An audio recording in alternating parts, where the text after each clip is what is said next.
Paul and Deb Rees, experts in business, leadership and lifestyle.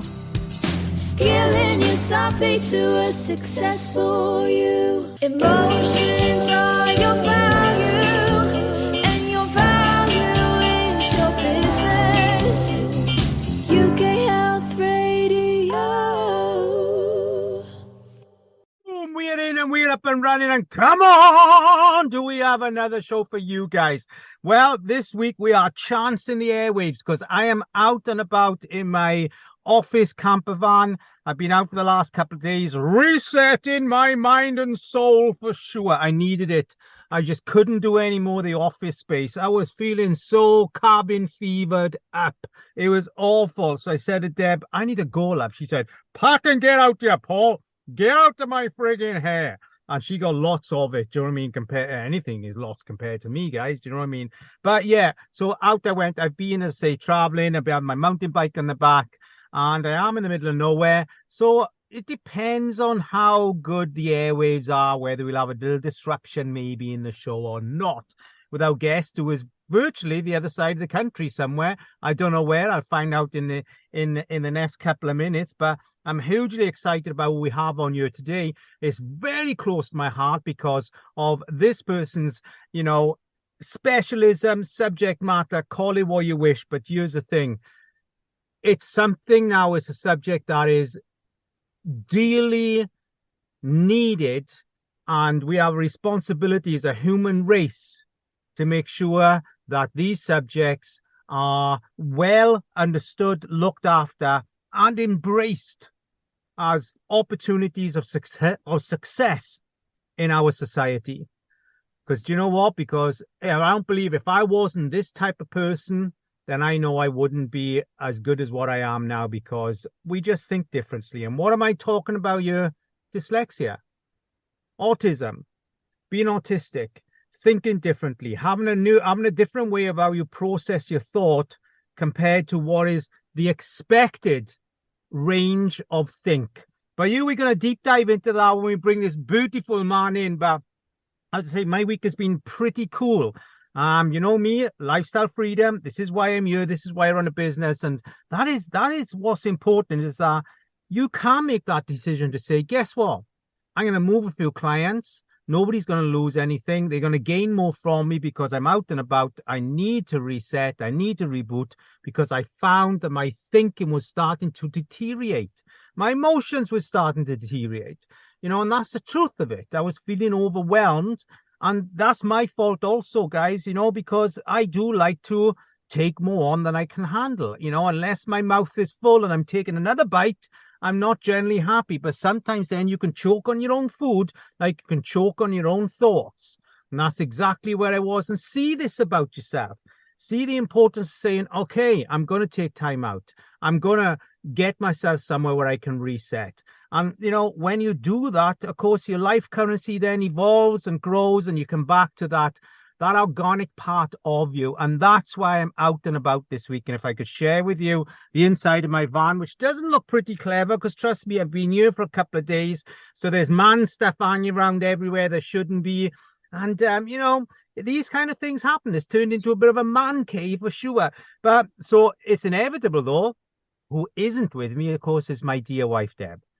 There is nothing in her power that can convince her to share a couple of days in the van with me. She says, Paul, I'm born for a 5-star hotel, not for a scabby converted bongo van.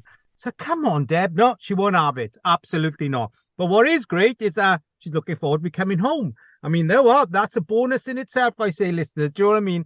And of course, my morning started pretty early. I was up at around 5:30ish on my call with my mentor and coach, Lee Tooney Ware, this morning. Absolutely mind-blowing. But here's the thing, stretch and stretch and stretch. That's what's so great about, having a mentor, having a coach. And, that's what I'm about. That's why I'm here. Paul Rees Business Design. Look at me, Facebook, LinkedIn, you'll find me. But let's take that plug and move on, because I want to bring in this amazing man we have here. So I met Sean some time ago. When I met him, it's like, oh my word, I've got to get you on the radio. You've got to get on here, because do you know what? What you're doing is a shift in the emotional economy at the level that's so needed. So here we do. Without further ado, let me bring in this beautiful man. His name is Sean Courtney, and I don't know where the hell he's from, but we're going to find that out in a second. I'm going to bring him a round of applause. Happy days. In you come. Sean, thank you so much for coming on the show. Thank you so much for having me. Yeah, I'm from Doncaster, so we are quite some distance away, aren't we? Why, you're all the way up there. Do you know, I thought you were a local boy. Do you know what I mean? But you're Doncaster, man. Hey, God, I didn't know they turned out people as well as that from there. No, that's just a joke, by the way. But you know, listen. First of all, Sean, let me embrace what it is you're doing. You know, your product called The Missing Piece, and I love that name, by the way, because I felt, you know what, I felt like a missing piece. All my years right through school, I felt like a missing piece. Actually, I was a missing piece because nobody saw me. The teachers didn't see me. Half of the school, or 80% of school didn't see me, because as a dyslexic person, you were considered a very slow learner. You were someone that wasn't seen as someone that had a particular issue with your mind. You were just someone that was dumb. And what did I do there, Sean? I dressed dumb. I dressed stupid. I behaved stupidly. I became that stupid person that everybody expected me to be in my school times. And I'll go on to the rest in a second. But can you relate? Do you get that? I do indeed, yes. I mean, I was the same. I did go to a school that really wasn't equipped for dealing with what my issues were, and I was just automatically put into the lower sets. In the last year, it was just assumed that I couldn't take my GCSEs, so they put me on an equivalent course. And unfortunately, as you know, your timetable's always broken down into abbreviations. So we know that physical education was PE. Yeah. My course was the Diploma of Vocational Education, which unfortunately broke down into 3 syllables, which was DVE. And it didn't take long for kids in the school to say, you're going to your Divi class, because said together, that's how it felt.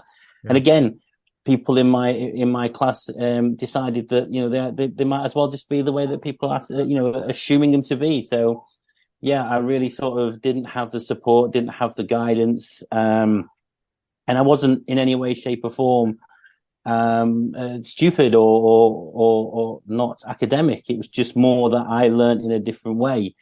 And with that support, could I have had better grades? Could I have done more to sit the normal GCSEs, or as what I call unlock my superpower and show why my thinking out of the box thought process could have been of great use in the school? But no, I certainly do relate to the struggles. It is refreshing to hear your story, even though it sounds quite negative. But I remember crying my way through most of my senior schooling. Between the age of 12 to 15, there weren't many evenings that I didn't cry through my homework.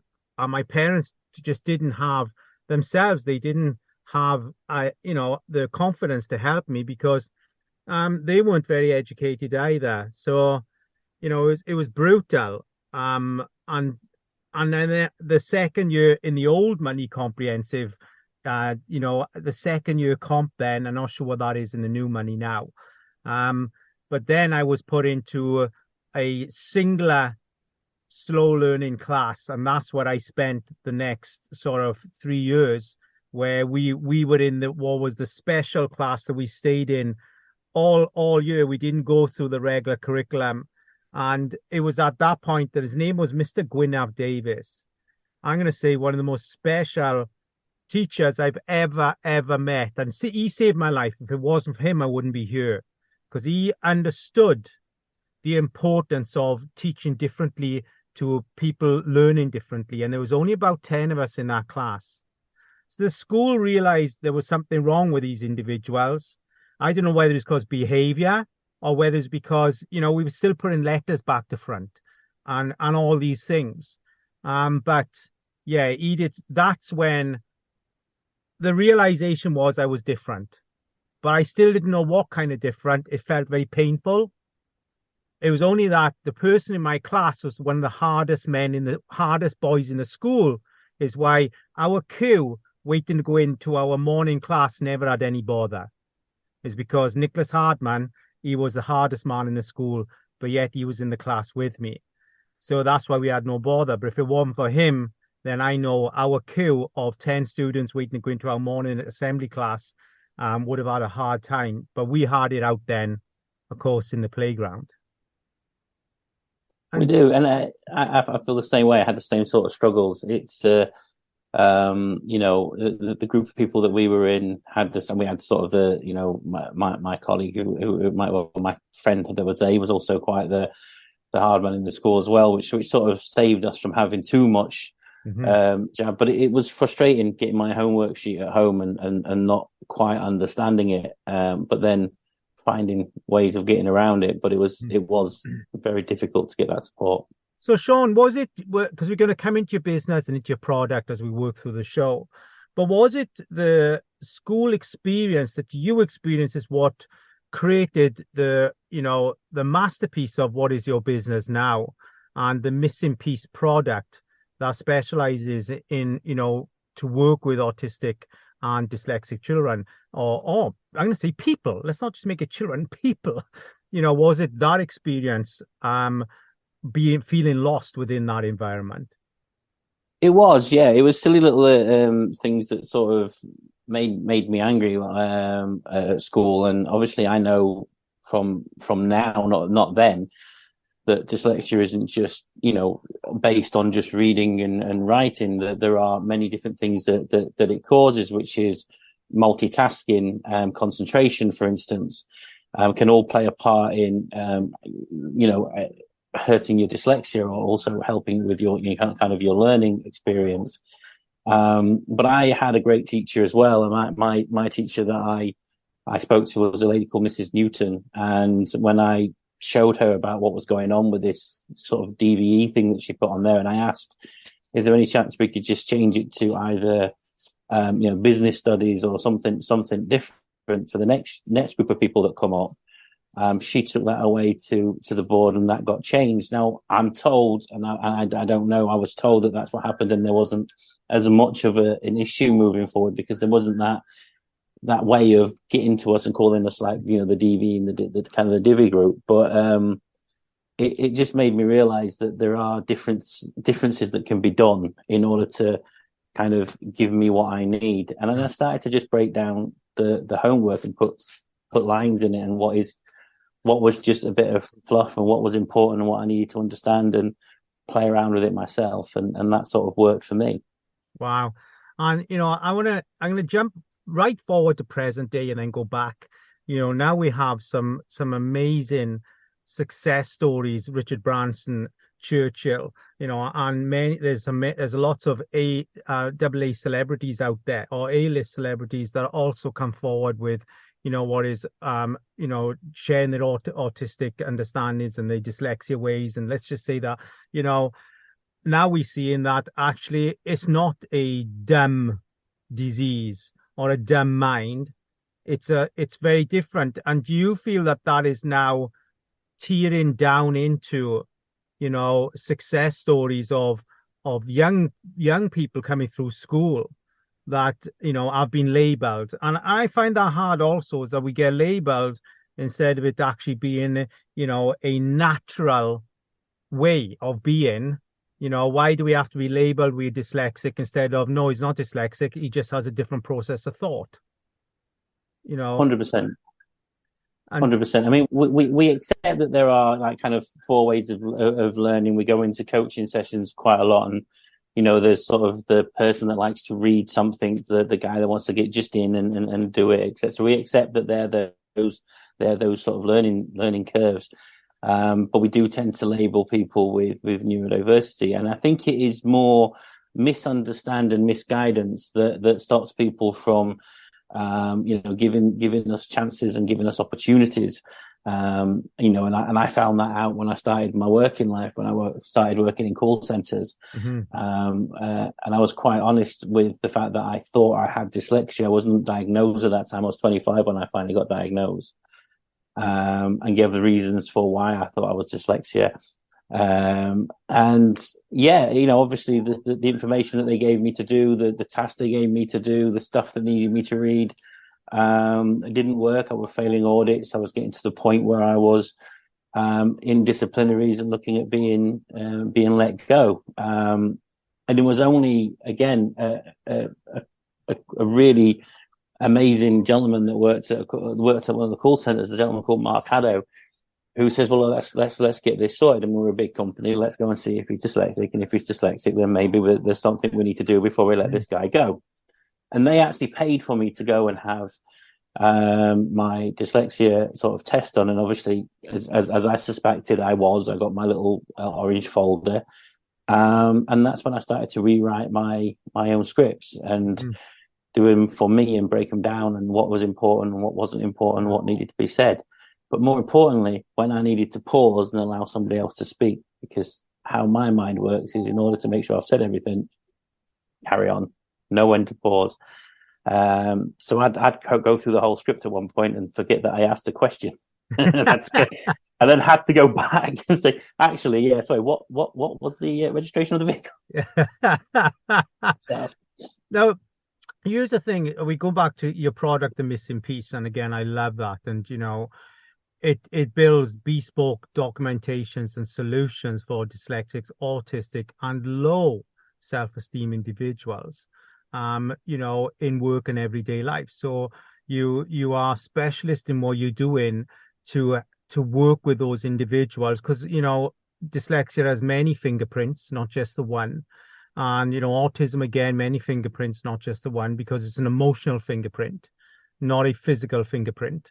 Because that's my understanding of it, is something that emotionally I have, not physically. But I love what you do with the product, The Missing Pieces, that you build intelligently, emotionally intelligently for each individual you work with. Did you find that was paramount? It had to be. Yeah, definitely, it was paramount. I mean, one of the things that I came across, and obviously I know that our viewers can't see this, but in my background, you'll see where my writing, where it says simple solutions, bespoke guides, etc., is done in a different font. The font is called Open Dyslexia. And what it does is it spaces the letters ever so slightly, but makes the letters heavier at the bottom, making it easier for some dyslexics to read. And this has been around for ages. It's not something new. It's not something that came out while we were in lockdown. It's been around for a very long time. It's not just something that Word has as the standard font. It is something that other programs have as a standard font, but it is something that helps me to do presentations, to read if I'm on stage, or if I'm just, even now with my little pad that I've got with me for my notes, I've got it in Open Dyslexia font, because it just makes it simple for me to sort of understand what I'm reading at a glance, and still sound, professional, which raises my self-esteem, because I'm always looking to do that too. Sean, I want to come in and say that, again, viewers, you can't see what we can see on the screen here, but, one of my big things is I read words differently, always. I read a word and it's not that word. Now, when you popped up and I saw the writing, I was like, wow, that was clear to me. I've not heard of dyslexia font. And I'm guessing I can find a way of putting that onto my laptop, because this year to me is very clear. I'm very clear. And, that font you talk about, is this something that's going through the curriculum in school? Are teachers becoming more savvy, or are they becoming intentionally trained to work with autistic and dyslexia children? I think there's still a lot of work to be done in schools, and I know schools are doing their best to kind of bring things together. The school that's across the road from myself didn't know about the dyslexia font, but now they do, and I suggested that sometimes, even somebody that's not dyslexic can read this particular font. So it's not going to break the bank, because it's a free download for this font. You can get it from any font place and just, type it in Google and download it. Some people that I spoke to that have now got their websites where if you click a button, it will change the font to that. So that there's much that's available, but I think schools have got still quite a long way to go in order to not sort of write people off. And I think it's more your secondary schools that need the support, when it's more sort of going into your GCSEs, if they're still called GCSEs. I'm an old dinosaur now, but going into your exams, etc. These are things that can really, really make the difference. And yeah, it is. It's fantastic. So it's called Dyslexia Font. Is that correct? And we should be able to download. Open Dyslexia Font, and it's, if you just Google it, just Google download Open Dyslexia Font, it will give it you. And Google Apps, I'm not sure about Apple Apps, I'm sure it will, but Google Apps has a font changer which has the Open Dyslexia Font on it, which will allow you to change any website you're looking at, any document that you're looking at, into Open Dyslexia Font. We're currently trying to design one for Missing Piece that we're going to give out free for anybody that requires it. That's beautiful. And on that note, listeners, we're going to dive into our first commercial here. So we'll be back in about 60 seconds, 90 seconds maybe, and we're going to jump into into Sean's Missing Piece product, and we're going to really kind of deep dive where we're going with this. Happy days. UK Health Radio, the station that makes you feel good.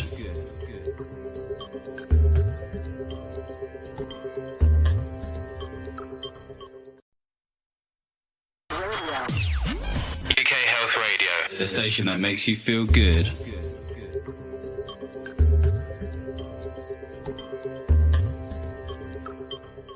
Happy days. Yes, we are back in. And of course, we are with the beautiful, amazing Sean Courtney, who specializes in, of course, autistic, dyslexic, and we're going to say individuals who suffer with low self-esteem. This man has been there. He knows it. He's a man after my own heart, because we've both been through the same emotional university, and we both got our cap and gowns.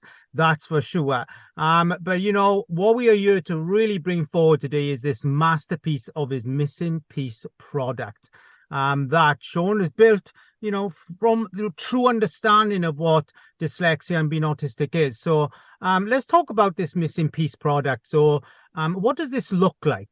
Yeah, so essentially the main part of it is that we would go into businesses and schools, and we run a bit of a workshop in order to sort of introduce inclusivity into the workplace. Wow. And then I have the bespoke writing situation where I'll do for instance, if you're in a call center, you're heavily using a script. I do the guided call guide.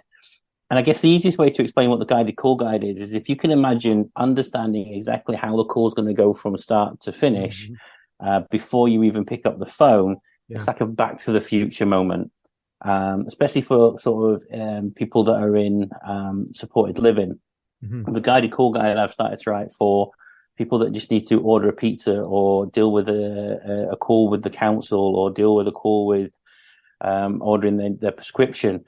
What it does is it breaks down the call. So you'll ring, and as I said to you previously, my first thing to do is somebody says hello, I'm going to start talking. Now they've got a salutation or an introduction to say, and they'll go straight into that, which for me, and certainly other neurodiverse people I've worked with, will send them into either telephone anxiety or not understand where they are, in which case they can sometimes either act up or hang up, and that can really affect their self-esteem. So what these do is it tells you, you ring, you pick up the phone, someone's going to introduce themselves. So if it's a doctor, they're going to say what surgery they're from. By following the guidelines through the call, you know exactly where to go, you know exactly where to be, you've got structure, and it tells you when to pause and allow the other person to speak to. What I love about this also is, so it's not, you've focused it on the power of the call there, and being emotionally secure in that. But this also can involve general conversations, communication on all levels, because you said something that really sparked up an emotion in me, which is, I'm a keynote speaker. I can stand in front of thousands of people and I'm comfortable. But then Deb will say, go and ask that person directions, and I just fall to pieces.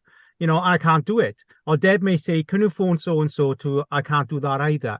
Or go in the shop there, ask them if they've got this product.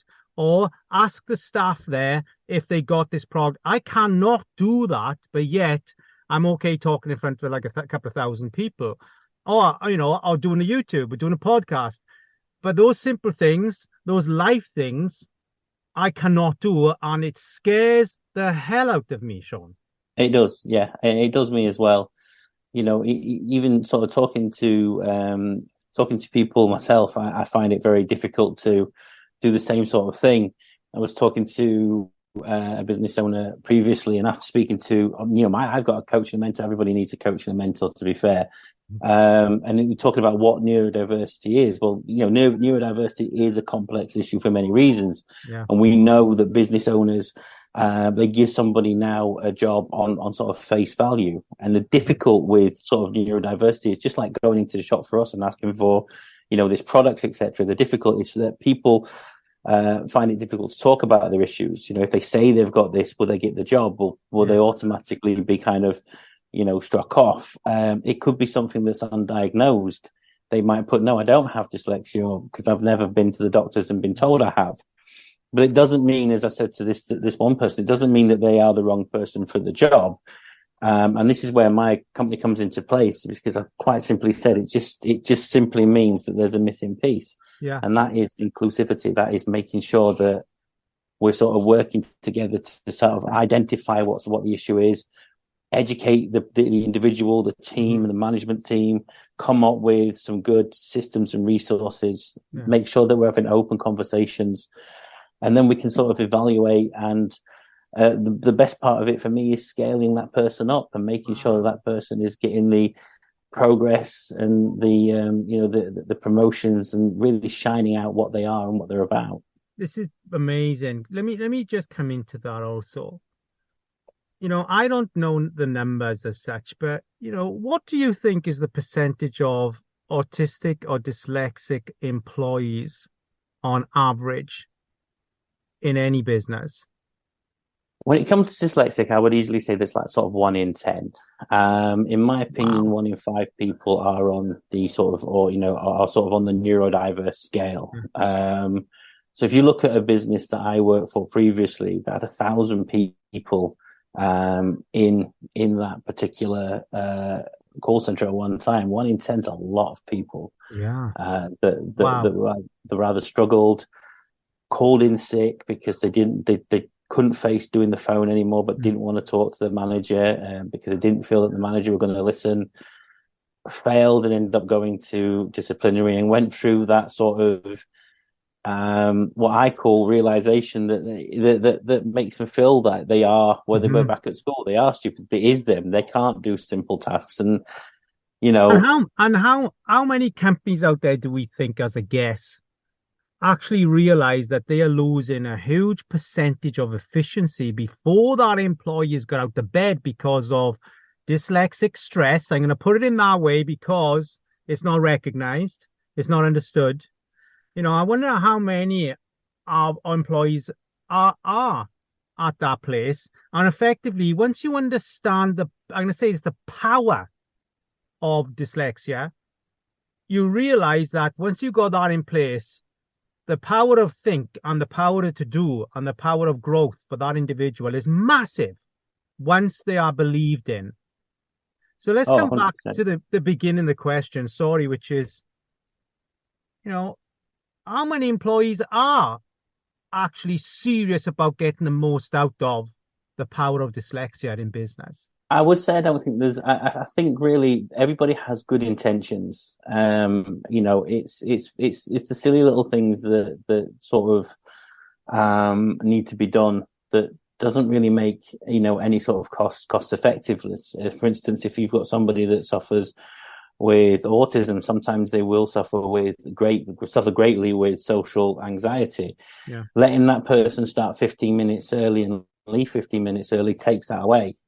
I've sat in many board meetings where my managers have said to me, okay, we want some out of the box thinking. Well, that's what I'm programmed to do. That's what we're programmed to do. We were born that way, not to quote Lady Gaga, but we were born that way.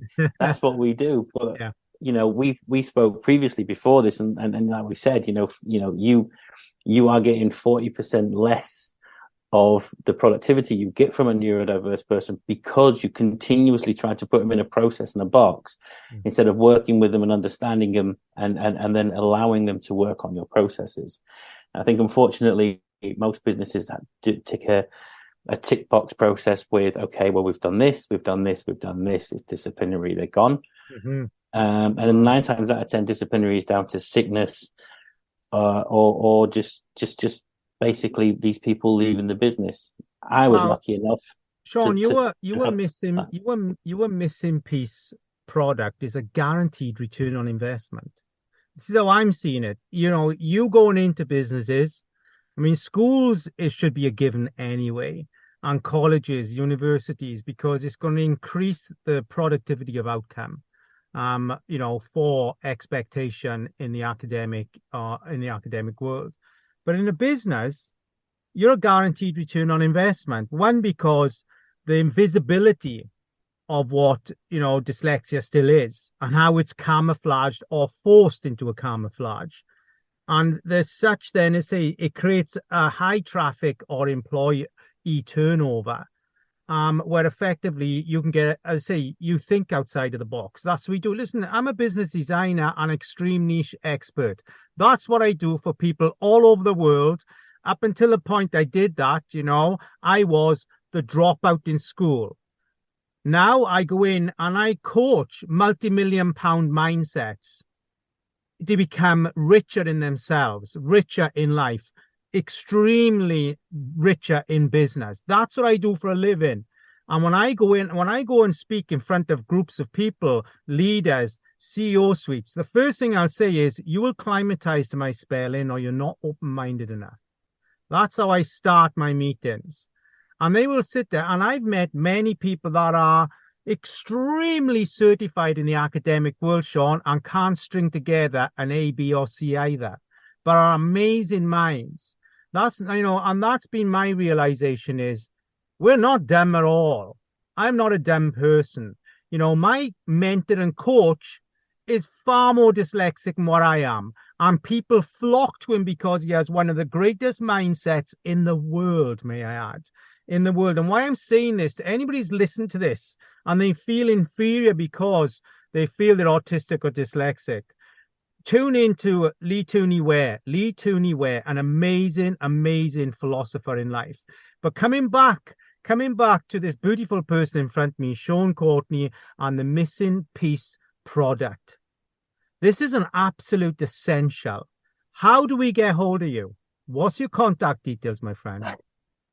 So you've got my website, which is www.missing-piece.uk.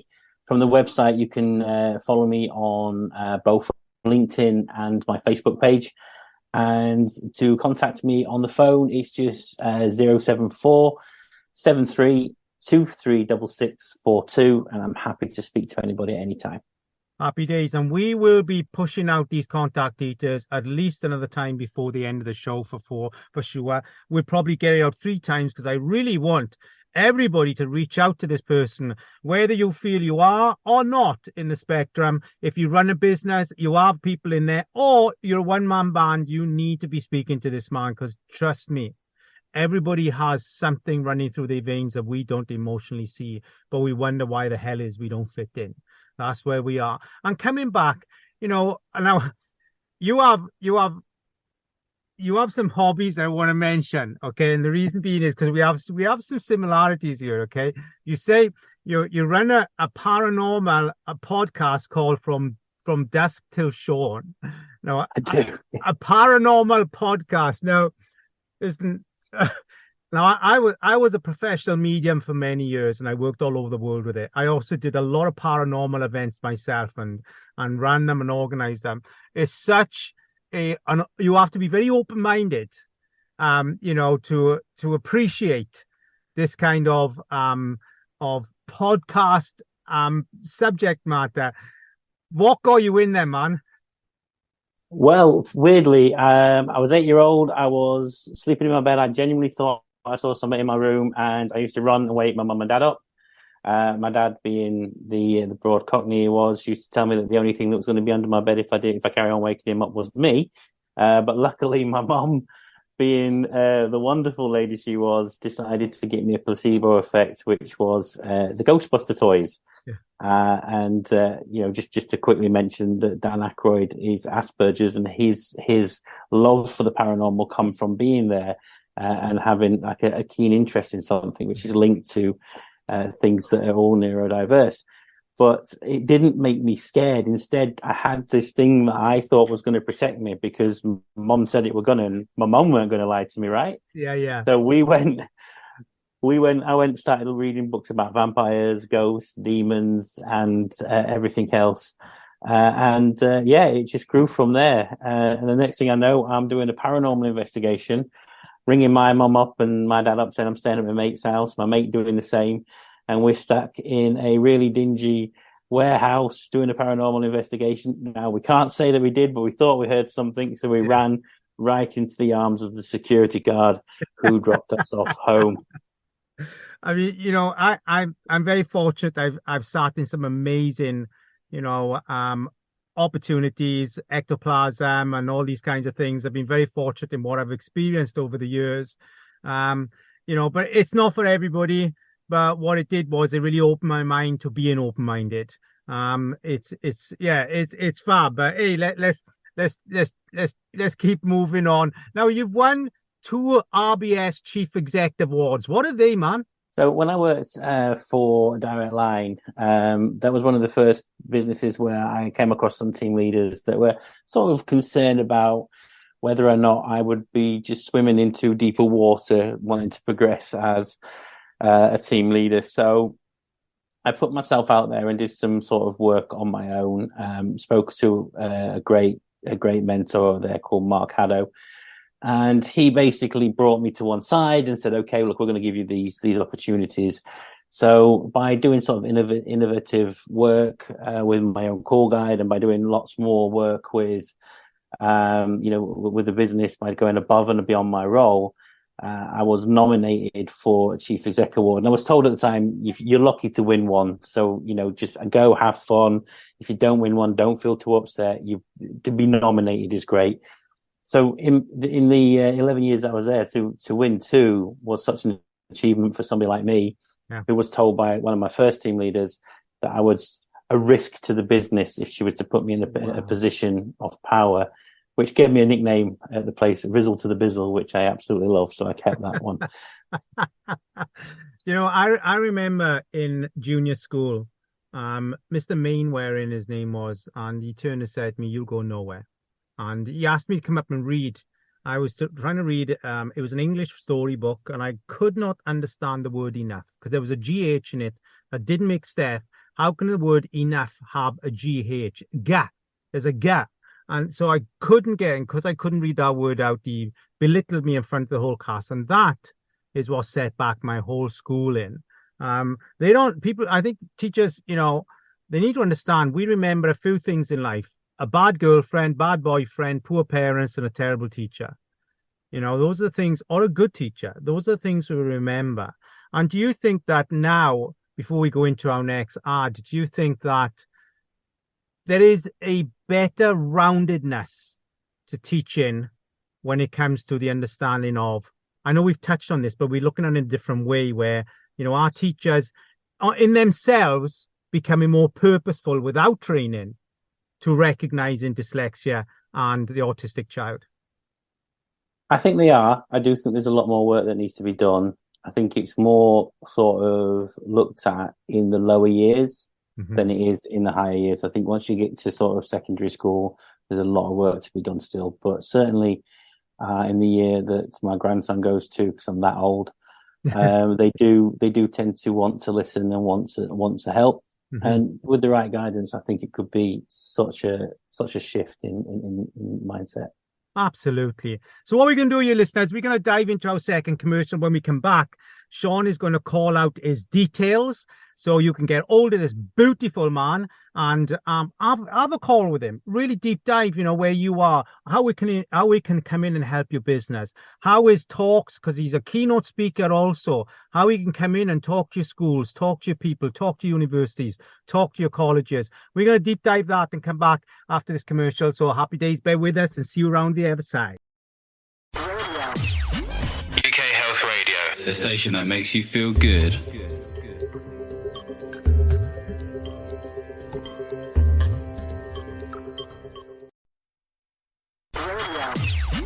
UK Health Radio, the station that makes you feel good.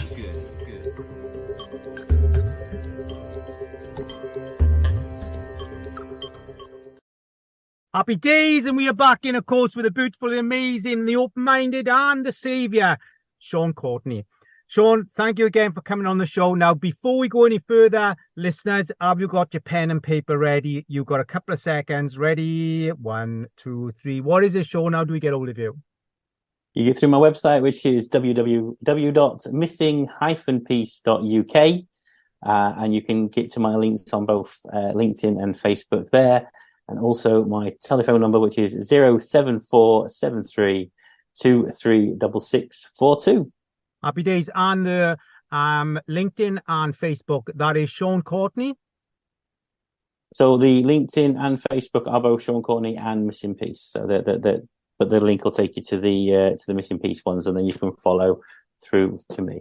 Happy days. Perfect. That's what we were looking for. And, something we were talking about off air there when we were in the ad, which is, the stress of being dyslexic without it being recognized. Because I remember as a child, twice as a teenager trying to take my own life. Duly, we can blame what's happening in our personal life, but I know it stemmed from the lack of understanding in where I was spending 5 days a week, 8 hours a day, which was in school. I know it came from there. And, by the Missing Piece being absorbed into the community, absorbed into businesses, it's not just about helping the people that are here, but it's about helping the people that no longer wish to be here also. 100%. I've been there too. I consider myself what I call a suicide survivor. Had the opportunity to have another, crack at everything and really sort of, kind of be thankful that what I tried to do didn't work. One, because I got to meet amazing people like yourself, and I got to do something positive with something that was quite. But when you walk into a school or a job, well, of course you're nervous, but there is a level of excitement and a level of new hope. And with the wrong sort of development and the wrong sort of backing, you seep into that sort of low self-esteem, as we were discussing just in the break. For me, that's the first warning signal. That's what teachers, business owners, team leaders, friends and colleagues need to be looking out for. Is there a change in how they're feeling? Speak to them and why. I'm a massive believer that there's no such thing as a lazy person, only an unmotivated person. And the reason why we become unmotivated is because we're not understood. And, I remember after those 2 attempts of taking my life, I was then as a teenager in the psychiatrist environment. So I seen a psychiatrist every week, and it was brutal because there wasn't anything wrong with me. And he was trying to fix something that wasn't broke. It was just not understood. And that journey, remained that way for many years. And took me into lots of, I'm going to say, broken relationships, broken friendships, and a very rebellious time to my parents. There was that. I became very rebellious in life, and then I was in and out of, court for doing illegal things. And again, I don't really know why I did all this. I think it's because I just wasn't understood as who I was as an individual. And 100%. And you see that pattern, with young children that are not understood yet with dyslexia and autism. Yeah, I still see that pattern on a regular basis. I worked quickly with a young lad who, he was struggling with his homework. He couldn't really read very well. Mm-hmm. Teachers were just sort of like, look, do your best, do what you can. He weren't bringing it in, etc. And somebody just spoke to him and said, speak to me. So I spoke to him and said, what do you like reading? And he liked reading comic books. Amazing, no problem at all. So I looked at his homework, and what I did was take out what wasn't important, take out what was the fluff, and put in exactly what was needed to be done. And with open dyslexia font, I put it on the back of a comic strip. So Batman, Superman, Spider-Man showed him how to do his homework, and he excelled to the point that the teachers had his mum in to see whether or not he was copying the homework or the mum was doing the homework for him. And when she said it's just this open dyslexia font on a basis of something that makes it interesting for him to read, on a pastel background, which was a light blue, which made it easier for him to see. He excelled in reading, he excelled in all that sort of thing. So I sent the template over, and all she needs to do now is just put what the task is in the template, print it off, and he's just doing so well. And it was really cool for him to sort of tell me that he considers me as cool as Spider-Man. Wow, Sean, I'm getting emotional here listening to that. I'm going to shout this out again. Here we are, listeners, the missing piece. This man, Sean Courtney. I said Sean Connery. Man, that's got to be a positive. Do you know what I mean? Sean Courtney, here we are, the missing piece. This product has to be in your school. It has to be in your college, has to be in your university. And above all, it has to be in your business. Sean, let's have him again. How do we get hold of you, my friend? Fantastic. So just through my website, which is www.missing-piece.uk, where you'll be able to get hold of me also on my social media platforms, LinkedIn and Facebook, and on the phone at 07473 236642.